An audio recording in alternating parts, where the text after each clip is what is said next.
What's up, LG family? It is another Secure Thursday. That's right, we are finally back with another load.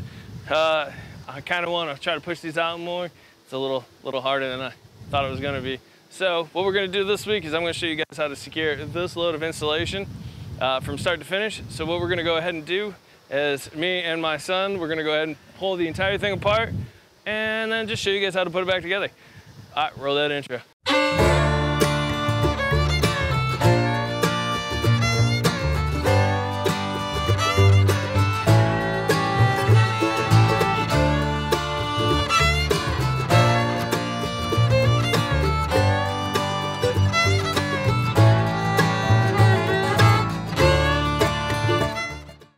What? Gotta focus. Alright, real quick before we go ahead and tear this apart, if this is your first time watching one of my videos, welcome. You're officially part of the LG family. That's right, you are one of us. So it's great to have everybody here. LG family, completely mean it.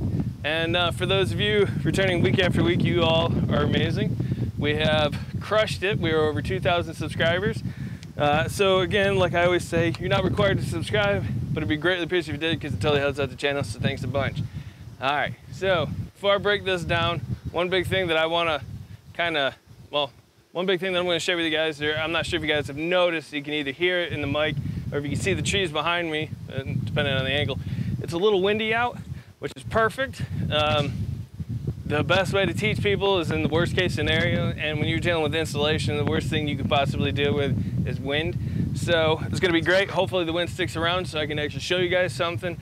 And yeah, so we're going to go ahead, break this down, and then catch up with you guys in a second. All right, so we went ahead and we pulled the entire load apart, took all the straps, everything off of it, and now we're going to show you guys how to put essentially everything back on the load. Hooray! Couple things about the load. One, it's insulation. Like I said, it's foam. It's squishy. All right, it's easily breakable. So keep that in mind. These are 48 by 48s. All right, all the way down. Everything is 48 by 48s. There's 48 of 48 by 48. And then how we're going to secure this is pretty easy. Going to use 13 4-inches, 3 2-inches, 3 2-inch ratchets, obviously for the 2 inches, and 32, we say 32? Yeah, we said 32 edge protectors. Now, real quick about your edge protectors. All right, these are important for insulation. Insulation, like I said, is made of foam. These are hard. These are made when you tighten the strap down on your edge protector to apply the pressure across the entire surface of the edge protector. So that way you're not applying all the pressure down on the very spot and then it just cuts right through. All right, this helps mitigate that. Doesn't stop it. If you try to Hercules this thing, you're still going to cut through the product, but this gives you a better surface to work with on the installation. Something that I just heard recently that's kind of alarming and we need to fix real quick. Whether you tarp this load or don't tarp this load, you still got to use an edge protector. All right, if you tarp it and you put the straps on the outside, you still got to use an edge protector. If someone told you otherwise, they're an idiot. You point them in my direction and I'll gladly call them an idiot as well too. So yeah, so just keep that in mind. You need edge protectors no matter what, whether it's tarped, not tarped, tarped on the inside or strapped on the inside, strapped on the outside of a tarp, you need an edge protector. Fix yourself. Then what we're going to do, another thing that we're going to use for the edge protectors is we're going to use an edge protector pole. It's easy. You put the edge protector on said pole and then use this to put the edge protector on the edge of the product, right? If you don't have one of these, you're not sure how to make one of these, what I'm going to do is I'm going to throw a link right up here in the top corner of the video. It's going to link you to a video that I made to literally made this exact one. This one right here, I made it in a video. Check that video out.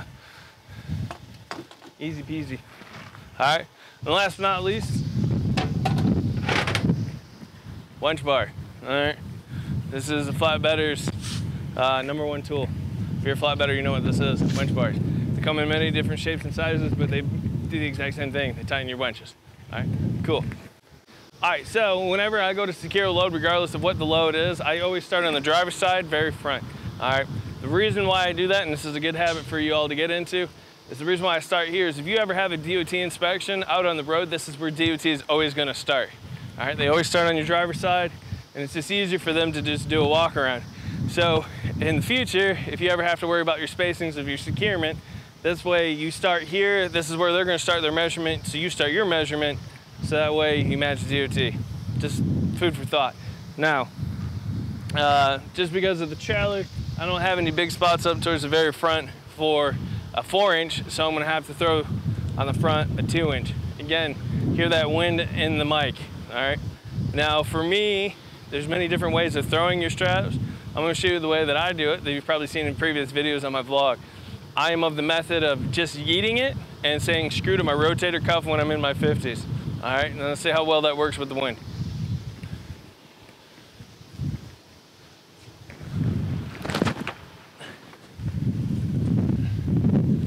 And as you can see, it didn't work very well. So as you guys just saw, just threw my very first strap already, and the wind caught it. Just shows you how pain in the ass the wind can be. However, from throwing this first strap, I can see which way the wind is moving my straps, so it makes it easier for me to adjust from here. So I'm gonna go ahead, roll this up real quick, and we're gonna try attempt number 2 on the first strap. All right, there we go again, and throwing it again. Just yeeting it. Perfect. And all I did is I just threw it more at an angle towards the back, so that way when the wind caught it going across, the wind just brought it up. Easy. Big thing with insulation, all right, like I keep saying, this is foam, all right? It's easy to damage. So when you're driving down the road and your strap is flapping, it can damage the product. Easy fix to do that, put a twist in your strap. Big thing when you put a twist is you want to make sure that wherever your strap actually makes contact to the trailer or to the load, that it cannot have the twist in that spot. All right, big thing here in America. I've had a truckie from Australia telling me in Australia you do that and their officers are going to hem you up. It varies from country to country. I know some states do frown upon it, but it's not illegal here in the States, so just keep that in mind. If anyone ever told you it is, they're full of it. It's not, all right? Now, I showed you how I do it. There's another method that TMC teaches you shorter people, all right, because there are some short people out there that have a tough time. The next method, I'll use a 4, and I'm gonna go to the next one, all right? I should backtrack. The way we're gonna secure is we're gonna put 2 straps over the front, we're gonna put 2 straps over the back, and we're gonna put 1 strap for each one in the middle. All right, I should have started off with that, but that's how we're gonna do it. It's easy, that's the DOT requirement, the 2 in the front, 2 in the back. That's their solution for forward and rear securement of the load, even though us flatbedders, we know that's kind of junk, but it's whatever. That's DOT, that's their thing, let them do their stuff. All right, so, and what I like to do is I like to alternate. So the next strap on the front bundle is gonna come from the other side, and this one's gonna go over, that one's gonna come over, over, over, over, over, hey-oh. All right, cool. So we're gonna go ahead and move to the next one. I wanna try to center this up in the center of the product as best as I can, or in center of this bundle right here. And then what I'm gonna do is, this is the way they teach in orientation, here at TMC at least. Can you still see me at least? Yeah. Okay. All right. You take your strap, take some slack. All right, make a loop like so. So now you got your hook, you got your loop, now you got your slingshot. There's 2 different ways I've seen people do this. Again, this doesn't work for me, so this is totally not gonna go over no matter how hard I try. I'm, again, of the school of just yeeting it. Some people, they like to go overhead, like so. And some people like to come at an angle like so. I don't know, doesn't work for me. I don't know what to tell you. We're gonna give it a try though. Make myself look goofy again. Screw it, right? Let's have fun. Okay, well, I'm gonna eat my own words because I totally made it. Dang it, Win. The one time you were cooperative. Again, put my twist in it. I'm gonna put my hook on. All right, so that's how, those are the 2 different methods that I know of throwing the straps. A tip that I have learned from somebody here at TMC, even if you do know these two methods, you do have to put a little bit of strength behind it. And if you're having a hard time, it's easy. Well, I say it's easy, but what you want to do is, instead of looking at the very edge of the installation, like you guys see up there, the very edge, look above it, look into the sky, look at the blue, all right? Hand-eye coordination, usually you'll throw where you're looking at. So just look just above the load, don't look at the load, and you should be able to make it over. Again, I keep saying should, there's no guarantee. So now, me and my son, we're gonna go ahead and we're gonna finish this side. He's gonna assist me so you guys can see how he throws, and then we'll throw the straps from the other side and catch back up with you.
So the next step of the process is going to be putting edge protectors on. But as you can see by the straps behind me, now they're not floating. There's the wind's blowing. So one of the things we're going to do to kind of help mitigate the wind being a pain in the butt while we're trying to put the edge protectors on, is we're actually going to go ahead and put them on the winches. We're not going to over tighten them, we're not going to crank them down, we're just going to put them on there just so they hold in place, because as you guys are about to see, or probably already seen up until this point, the wind's blowing the straps all over the place. And it's going to be a nightmare trying to put one of these on, all right? So let's go ahead and fix that real quick and continue.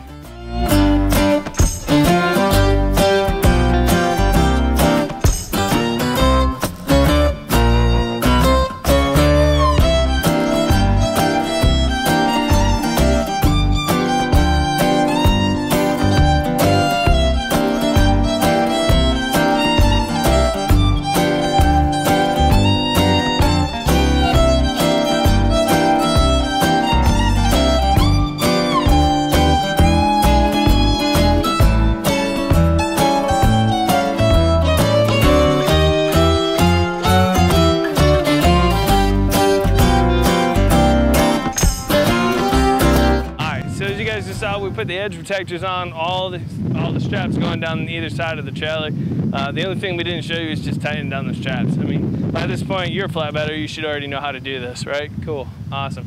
All right, so the last thing that we're gonna do is we're gonna go ahead and we're gonna put an X on the back of this load. Now, you've seen in previous videos, even in my vlogs, usually we put the X on the front of the load. The reason why this load is different, unlike most of the other loads, is because this load is light. Like I said earlier, this load is only 8,000 pounds.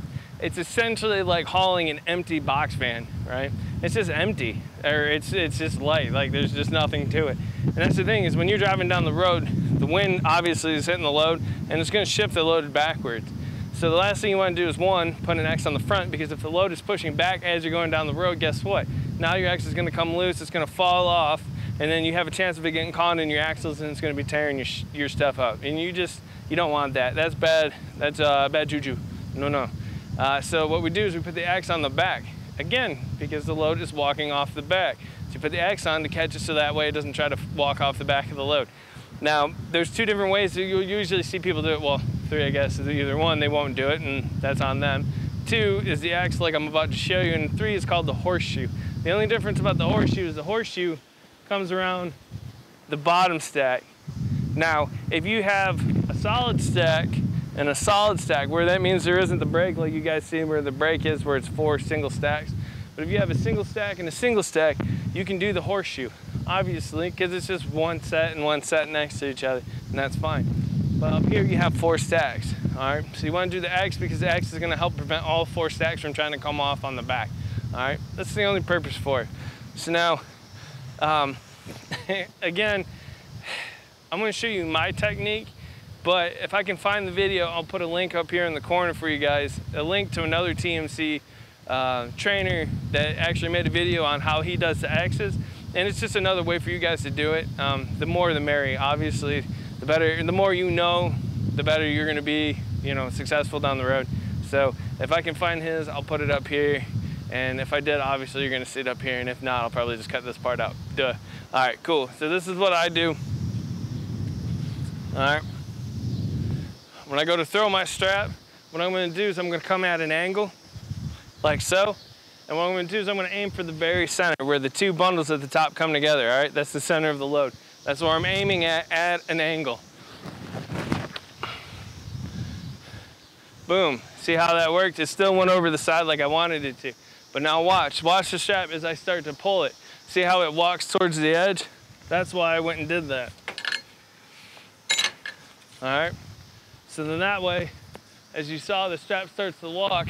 It doesn't walk off the end. If I was to throw the strap here and I started pulling, it has a greater chance of walking off the end. So that's what we're trying to prevent, all right? So now, before I do anything else with the strap, what I'm gonna do is I'm gonna throw an edge protector on. All right, it's not all the way towards the edge, it's loose. It's easier to put the edge protector on.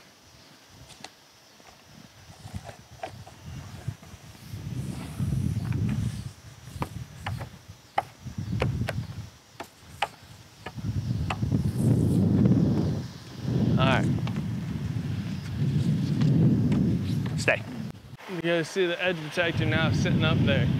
Let me grab my stick. See this edge protector right here? The one that we already put earlier? See, here's that 2-inch that we're using for the X. We just want to make sure that that 2-inch sits between the 2 bumps, nips, whatever you want to call them, humps. All right, that's the goal, is we want it to sit in there. And when it sits in there, there you go. When it sits in there, you want to have it nice and flush. All right, that's what you guys are looking for, is nice and flush. All right, so now I got that strap thrown. It's sitting within inside that pocket. Well, it's a little loosey-goosey, and that's fine. Once we put a little bit of tension on this, the strap will be easy to fix it. All right, again, feed the strap. Well, I shouldn't say again. What you do is you just feed your strap into your ratchet,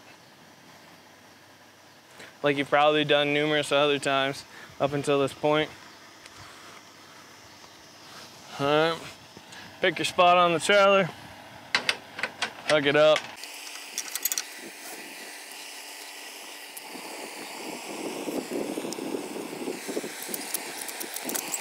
All right, put a little bit of tension on it, just like I said. Now I'm gonna fix this real quick.